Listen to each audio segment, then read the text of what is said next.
Okay. I think this is a fitting metaphor for step 5. The flower thingy that's twirling because of the wind. Oops, I'm going the wrong way. Okay. So, step 1, I can't even remember. I'm not an organized person. This is painful. I have a great memory, but I feel like I'm forcing myself to recall things. I'm just going to jump to step 5. Go watch the old videos if you're curious. Step 5. Well, let's see. Feelings are very hard for me.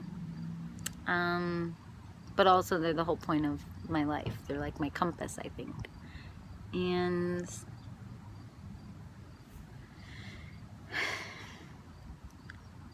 how to become your authentic self. Let's see. Step 5 would probably be, I mean, this is kind of super obvious if you're paying attention to what kind of parts of my body or my being I'm kind of paying attention to. It doesn't matter. You don't even need to think of it that way. I don't even think of it that way anymore. It just feels true that like this is related to my voice, where I'm going with this one. I would say becoming your authentic self involves having a voice and using your voice. I do not believe this means on social media. I think mine is a weird, extreme version of this. And I know that my whole life I have been very outspoken.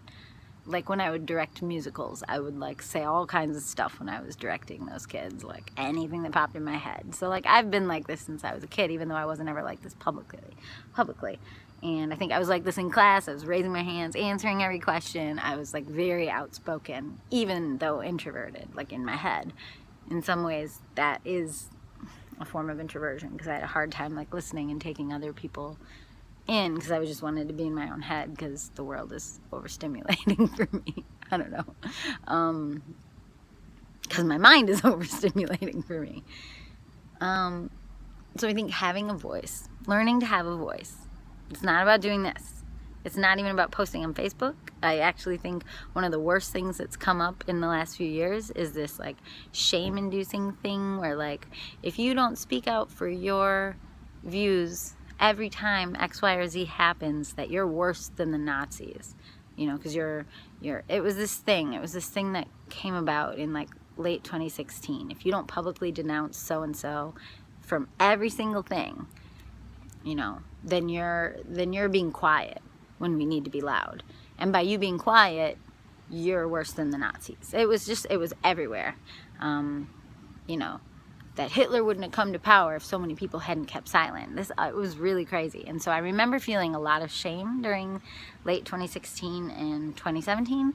I felt shame all the time, and I started sharing all the time on Facebook, and I actually probably just lost a lot of followers. People that maybe would have listened to me if I had responded more in a natural way rather than in this shame-based, terrified way of like, oh no, we're supposed to speak out. I denounce this, I denounce this, I denounce this.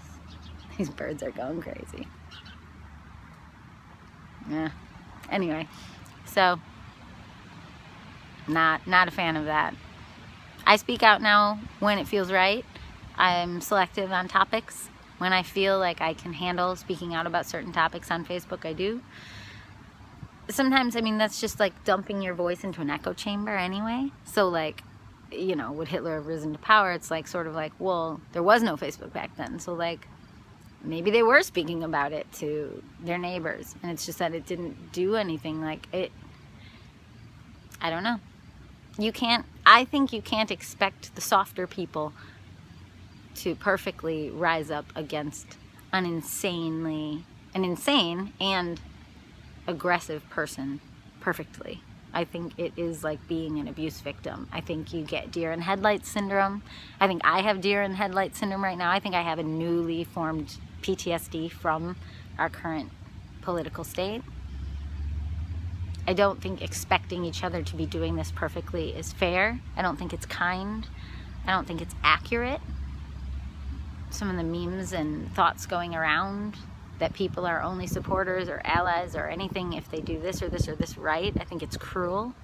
I don't think anyone's trying to be cruel, but I think everyone is terrified of what's happening, and we are not even subtly, we are overtly shaming each other to try to get everyone to do more. I mean, it's getting better, but the expectations we're having of each other, it seems like they're softening.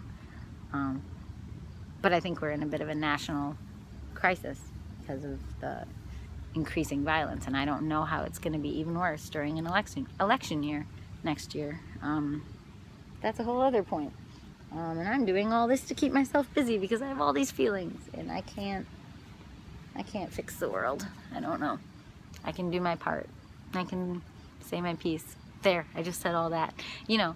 But should I feel bad that I don't have enough followers and therefore I'm not doing enough and therefore I'm the reason Hitler came to power because I'm not doing enough? I mean, I tried actually going to a political meeting right after the Women's March in early 2017, or maybe it was just before.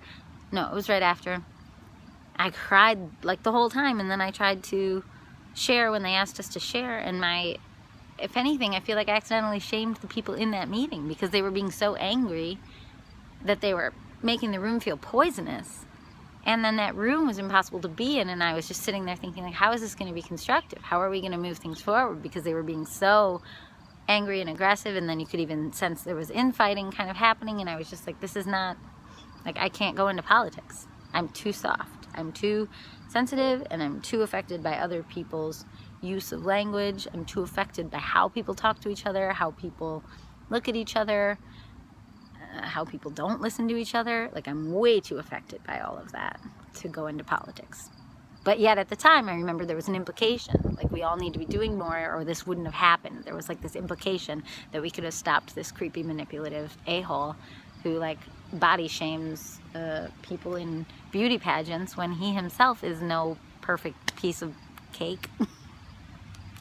And I don't want to judge him either. I just think it's disgusting that this has all been okay here. And I don't think it is. If you're watching from another country, it is so unbelievably not okay here. It is nothing like the world we were living in before. And I'm talking under Democratic or Republican leaders before. Like, it's weird. It's really different here. It's like we're all living in a creepy reality show, like Black Mirror or 1984 kind of shit. It's bad. I mean, that's just my feeling. But I don't think being afraid of it is helping anything. So it's not like being afraid of it is going to make it better. And it's not like me speaking out of fear and anger is going to make it better. I'm just telling you that's how it's felt to me. But it's also felt like it's okay to have reprieves and to pursue music and to find ways to heal each other and heal our own hearts and to find ways to grow and still have a life, but still speak out. And it's balance. It's really hard. And so that's what I would say to you is finding your authentic self is that we're not isolated. We're not individuals. We are all connected. And because we're all connected, my authentic self isn't really separate from you. It isn't separate from this time in history. It isn't separate. Like, myself is probably wouldn't have been like this had politics gone differently in late 2016. This probably wouldn't be myself right now. So does that bother me? Yeah, kind of. What does that achieve? You know, I can't change reality. Like, reality is other people. There's other people on this planet who are making choices that affect who I become. And so I don't have to find my perfect self. My authentic self isn't some unique, isolated thing that will be the same separate from who I'm around. And that's why I was different when I was with somebody who was abusive, and it's why I was different when I've been with certain friends who are really encouraging and supportive. I literally feel like a different person, like a chameleon with whoever I surround myself with. And so that gives me a lot of personal power, actually. I feel like it's actually in my control in a lot of scenarios, not all, but in a lot of scenarios, to find who I want to spend my time with and who makes me feel like I can become my best self. And in a lot of cases with me, it's people who give me enough time to do things like this. It's people who understand this side of me. And that's no offense to people who don't understand this side of me or don't support this side of me. Like, it's not their fault. They just truly maybe don't understand it or don't resonate with it. And maybe those people feel can't getting stressed. I feel like this is an area that is harder for me. Talking about talking. It's a little too meta. But there are people who fill a different part of me, you know, who fill my need for connection, who fill my need for like regeneration, like becoming a different person. And those people, when I interact with them, it may be very all-consuming, and maybe I can't do it all the time, but when I do interact with them, then I come away from it feeling like a different person, sometimes a better person, sometimes a person who understands people who are different from me a little better. And it all has value to me. Like, I have very few close friends. I don't even shame myself for that anymore. I just feel like the more I've learned to use my voice to clarify both who I am and what I perceive others are, I either A, understand everything better, or B, get corrected. You know, people will tell me, no, that's actually not my experience. And it's not necessarily from online, because, oh my gosh, if anyone was watching these closely enough to like give me feedback on all of them, my life would be very time consuming. Sorry, there was a bee. Nobody's giving me feedback on these. Like, these are just pretty similar to the journaling I've been doing since I was 18. But now it's just talking in my face and random views, and easier than blogging. I just push buttons and push upload, and they're visual, and I've learned I really like visuals. They're weird. To me, they're weird. I don't know if they seem normal to you, then you are so cool. You're weird. If this feels normal to you, I would probably like to meet you. Like, I love Daniel Johnston. I love weird musicians. I love, rest in peace, Daniel Johnston. He just passed away. That's a hero of mine I never got to see. If you have never heard of him, go check him out. He is a person who used his voice. Perfect example. Like, that guy did not have a home recording studio. He did not follow any of the blogs that told him to be a musician X, Y, or Z way. He just did it. He made tapes. He used Casios. And he sang. He made up songs. Like, that is probably the biggest inspiration ever of my life. I probably heard him for the first time about 10 years ago. And blew my mind. Like, this guy has a cult following. I mean, I understood why he did. Because his songs just feel brilliant. Like, they feel sparkly. They feel true. And that's the thing. His topics are nothing like mine. But he feels true. He feels authentic. And I became obsessed with authenticity after him and Joanna Newsom. Those two. I just came to feel like, I want that. I'm tired of... I was living in Chicago at the time, and I was just like, I'm tired of the songs that I write feeling like a craft project where I am picking qualities of other people and Frankensteining them together to make a song that I'm now calling mine, but it didn't come from an authentic place in me. It came from a, who do I like and who do I want to sound like? And then there were like pieces of authenticity inside of them. I don't hate my old songs. I actually really like a lot of them. But there are some people in my life who love my old songs so much more than my new songs, and they tell me that. And it's very painful for me, but I'm finally getting over that. I'm learning that, like, well, so what? A lot of people like people's old work and not their now work. And maybe tell me it once, and then after that I don't really want to listen to you say it to me over and over again. But, like, it's okay. It's okay. You resonate with that chapter, and maybe this chapter doesn't make so much sense to you, because maybe now I don't do verse, choruses, and hooks and anything anymore, and like, that's what you love. And, like, and yeah, I was very trained when I first, you know, not when I first started writing at like 3 years old. And then elementary school, I did a lot of blah, blah, blah. I always talk about this. I've been writing a long time.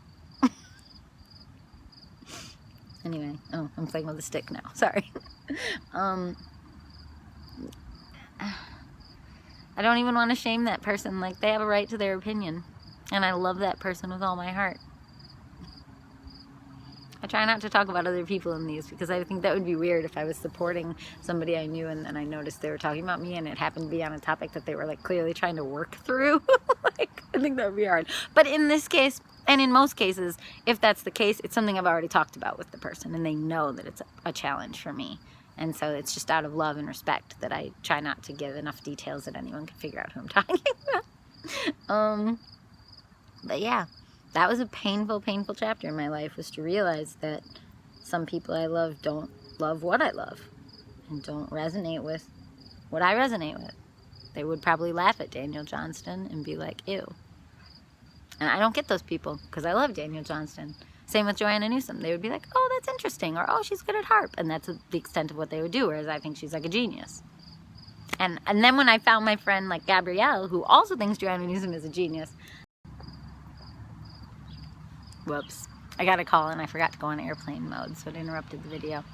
I tried to just ignore the call, but it stopped the video, so I have to splice this one together.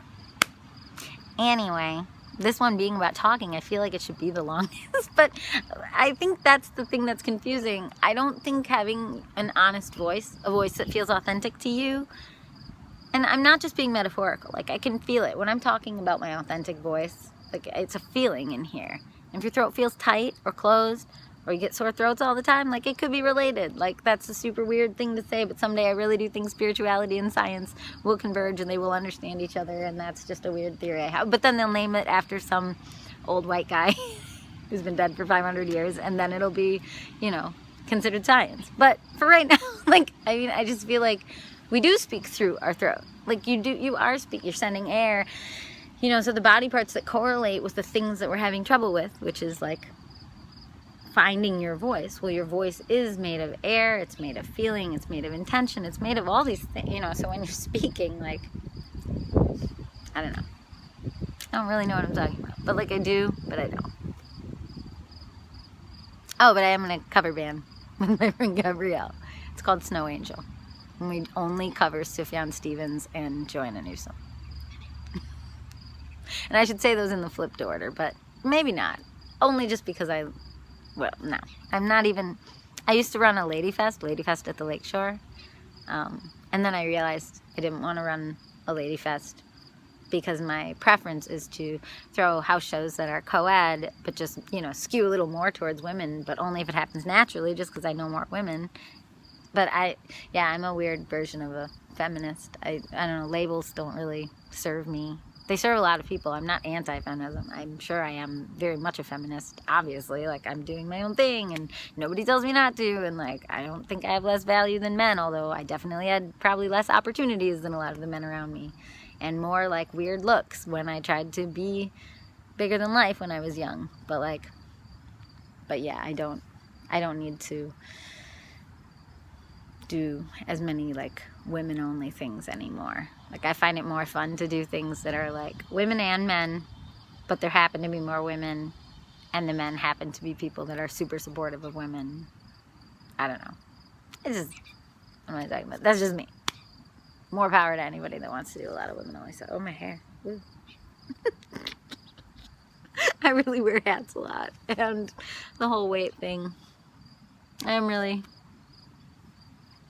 could talk about that, but I feel like that's a separate video, but maybe it's not. Maybe it's this. I mean, I went through such a weird phase with fatness because a lot of people that I admire and respect, like, and I was very thin at the time when I was learning these concepts, and it was like, you know, that fatness shouldn't be something that's feared, it shouldn't be something that's treated like a problem, it shouldn't be something that's treated like any less than how anyone else is treated, you know, because you can be all different sizes and be beautiful. Or you don't even have to be beautiful. I think that's another weird thing, like, that women and some men feel pressured to be beautiful. It's an image and beauty culture. It's gross. But we do see each other, and that is part of reality. Like, I'm making it so you see me. Otherwise, I'd be making a podcast right now. And I think my face expressions are funny sometimes, and I'm never going to admit that again. But I think that's part of the reason I do these visually, because otherwise my brain just drives me crazy with so many ideas and words. And when my face is involved, I kind of feel a little bit like a Muppet. And it makes it a little bit easier for me to handle myself. I mean, it's either with you like this on videos, or it's in a journal. And my journals, oh my gosh, there's too many of them. Anyway, I mean, then maybe you could say there's too many of these, and then maybe it'll be a different thing a year from now. I have no idea. I might stop doing these eventually, but I like doing. I don't remember what I was saying. Oh yeah, fatness. So I think being fat, what I learned from me being fat like putting on weight is that there are a lot of things about it that I enjoy. I enjoy not worrying about what I eat. I enjoy that feeling of freedom and non-restriction compared to different times in my life when I was trying really hard to maintain a certain weight or a certain look. And so that feeling of freedom to be myself, or, you know, to live in a country with so much abundance that I can just eat what I want to eat, when I want to eat it, when I'm hungry, and not really worry about anything, like that had a great freedom to it. But then on the flip side, I remember, but I mean, I've gone up and down a little bit in this last year. I've been trying to lose some weight because of some health things that have come up. And that's triggered a lot of my old fears around whatever I've used in the past to lose weight, which is usually I would use shame to lose weight, you know, to try to get myself to be embarrassed, to be fatter, to be heavier. And I just am trying to own that, because I'm like, well, I don't want to be embarrassed to have been fat. I don't want to be embarrassed to be fat right now. But then again, there are certain times I see myself and I'm like, that doesn't look like me, because I've spent more of my life being thin. So the few times that I've put on weight were usually from birth control, and they were usually from being in happy relationships or bad relationships. And I know that sounds ironic because it's both sides of the spectrum, but both of them were consuming in different ways.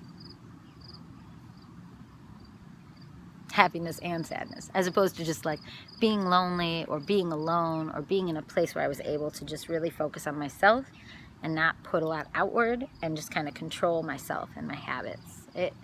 Yeah. So maybe it's just being in relationship, having lots of close, you know, even just doing all these house shows. Like my main focus lately has been other people. It doesn't seem like it because here I am talking to you, but I'm juggling anywhere from 20 to 50 messages at a time. We were booking shows. We ended up doing, you know, like 20 shows in 2 years, and it starts to feel weird when it sounds like a brag, but I say that more. I list things quickly sometimes just to be like, I'm not exaggerating, here's the stats, you know, like I teach piano, I've got like 25 students, sometimes I had 35 students, we were playing shows, I practiced with Cloudlight, and I also try to do Jessica and the Rainbow. Yeah, bragging is definitely a trigger for me. Like, I'm never trying to brag. I think being somebody that does this much is confusing for me, because I'm not looking for a gold star anymore. I'm not looking for a back pat. I think the reason I used to look for gold stars and back pats is because I didn't understand why I so often felt alienated from my peers. And I think I figured it out more recently that it's because who I am is not very relatable. Like, I don't live the way a lot of other people live. And so if also I was judging it, like if I was being hard on myself for not releasing more albums at a time when I had just also released 12 albums, that's not relatable. It's kind of rude to go around the world. I don't know, humble brag, maybe that's what that is. So I don't want to do that. I'm more just trying to list the stats so that I can understand later why I struggled with X, Y, or Z. Like, for me, putting on a lot of weight has been literally because I've put myself last, you know, because, well, I put on the weight from the birth control and the happiness and the living together and all that, and it's good. But then once I really didn't want to have it, and the doctor and I were trying to figure out how to lower my cholesterol, it was like, couldn't get it off. And that's because I'm so busy, and that's because I'm prioritizing so many people other than myself, until very recently. Like, I'm talking this July, and what's right now, September. This July is when I realized, like, it was on a trip to Chicago. I was in Chicago, and my heart suddenly felt free, and my voice felt free. It came from listening to a Florist album a lot. If Blue Could Be Happiness. I wasn't gonna ever tell anyone that, but anyway. Thank you, Emily. Thank you, Johnny. Johnny's one of my dear friends. He's like sunshine. Thank you, the whole band, Florist. But that album reminded me that I have a self separate from all this out that I'm doing for others. It reminded me that that I can listen to my own heart and just spend time with myself. And I don't have to prove it to anyone, and I don't have to tell it to anyone. And I had literally forgotten that. And then same with my voice. I don't have to be doing this. I don't owe anyone anything. I don't have to change the world. I don't have to help you with your problems. I don't have to help anyone in my family if they're different than me. I don't have to help friends of mine that don't understand me to understand me. And I don't have to help them with things that they're doing if I don't understand those things are doing. Like, it's just, there's such limited time. I don't know. So yeah, in July, I got very introverted. I stayed at my friend Rachel's apartment and had a little writing retreat in Chicago, and I just felt the noise all around me. And it was like when I used to live there, and I just walked around and I just was myself and felt like I had nothing to prove. And it was insanely freeing. And since then, I have wanted to lose the weight because I've felt very burdened by it from a health perspective, but I never used to want to lose weight like a year or two ago because I was embarrassed and terrified that it would come off like I'm judging some of my friends who talk about fatness and not body shaming. And it's like, I don't want to judge anyone else. I just, for me, want to take the weight off because I feel more like myself when I'm thinner.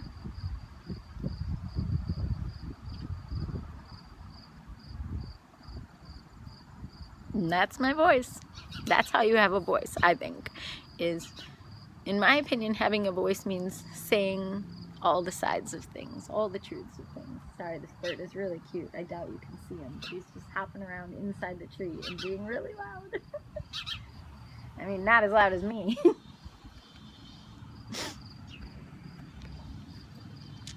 Anyway. Oh, this one's pretty too. I love those. There's just a lot of shame. There's a lot of reasons to feel ashamed. I don't want to feel ashamed. I'm proud of myself. I'm so proud that we built the In the Clouds shows in this cute little house. I'm proud at all the growth that I've done. I'm proud that I'm in a band. I never have done that in my life. I'm proud that I'm okay with it and that it's going well, and we're going to go on our first tour in like a week. Like a 10-day tour. Plus more because you include Earthwork Harvest Gathering. I'm proud of myself for adding all the synth stuff to the Jessica and the Rainbow show. I'm proud of myself for opening for Galen Leah, like, at Pyramid Scheme, and bringing Brianna Morella to our house, and Johanna Warren, and Breathe I'll Breathe. I mean, these are like epic lifetime achievement things for me, and like, they've all happened while I've been fat. I don't want to mix the two, but it's true. And like, had I never put on the weight from the birth control and the happiness and the bad habits for that 1 year, you know, 1 year of like too much stress and all that. Like, if I was just needing to maintain throughout all this, I probably could have maintained or yo-yoed within 10 pounds. But to do a full concerted effort to take the 50 pounds from birth control back off once I got off it, like, I'm sorry if that's not appropriate to talk about with kids, but hopefully you don't know what the heck I'm saying. You know, there's all kinds of weird crap on the internet, and I don't think I'm the worst thing. One of my friends told me she didn't want to follow my set because I'm so wholesome. And I used to be like, I don't feel like I'm wholesome, but then it's like, well, compared to a lot of things, I'm pretty wholesome. I think if there's any club I could join someday, it'd be the Bob Ross and Mr. Rogers and Jim Henson trifecta of wholesome or whatever. Oh, Steve Irwin's also in that list. I would like to join that club. I don't know what my superpower would be, but there's some happy little trees. Mr. Rogers is a big hero. So is Sesame Street. So are all those things. I mean, yeah, I guess I'm wholesome. I just feel like I talk about dark existential stuff too. Mostly with a healing angle and hope. I'm sorry, I feel really sad because I feel like I used my voice to talk about something so personal, and I don't know why I do that. I don't really want you to watch this video, but I like the other parts, and maybe this is where editing comes in. Like, I could try to find an editor, but I have so many things. Like, just in the last 3 days, I've created so many things, and I just kind of have to just put them up or never see them again. Like, that's sort of how this has been working, because I have Cloudlight practice in like literally 15 minutes. And I have all kinds of other work to do to get ready for that, and I have all my piano students, and I have all of our packing, and Brian's working really hard right now on stuff, and there's just too much. There's too much to do. So I kind of either share these as they are, or they end up getting buried with everything, and that might be fine, except I feel a weird calling to just share. Sorry, I was playing with the stick again. Anyway, that's what life feels like inside my brain, inside my life, inside of a person who's used their lifetime to try to become very very, very, very, very, a very authentic version of themselves. Like, I don't recognize myself. Like, if 10 years ago me knew that I would be doing such any of this, like, I'd just been like, what? No, that's not, I don't know. I never wanted to be weird. Weird is weird. Weird is like not accepted by society, and I always wanted to be very liked. And I just feel like now at best I can get is liked and accepted despite being weird. Oh, I was gonna use that as a metaphor for wind. Breath and voice to me feels like wind. Your breath, your voice is like wind. So in my opinion, don't try to fix and nail down who you are and what you need to say. Like, let it flow through you the way wind is blowing through that little guy. Oh, now it's not, because we need periods of rest. But, you know, that's what it is to have a voice. And I think most people do not in any way, shape, or form need to have this long-winded of a voice.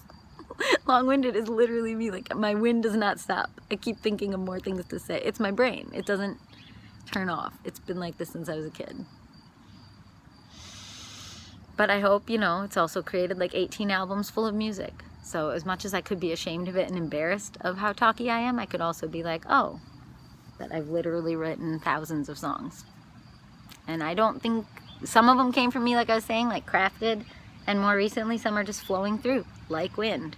Wow, it's really not blowing. Help me out there, guy. Woo! Nothing? Oh well. So, I felt a breeze and it didn't go. Anyway, that's a way to become your authentic self. I really think these things kind of have to go in order. I read something a long time ago that talked about different parts of ourselves. I won't get into that. This is long. I forgot. This isn't just 16 minutes long. This is 2 videos because of the phone call interruption.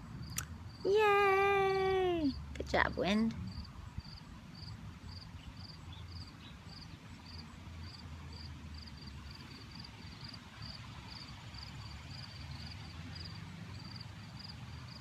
Have a good day. Bye.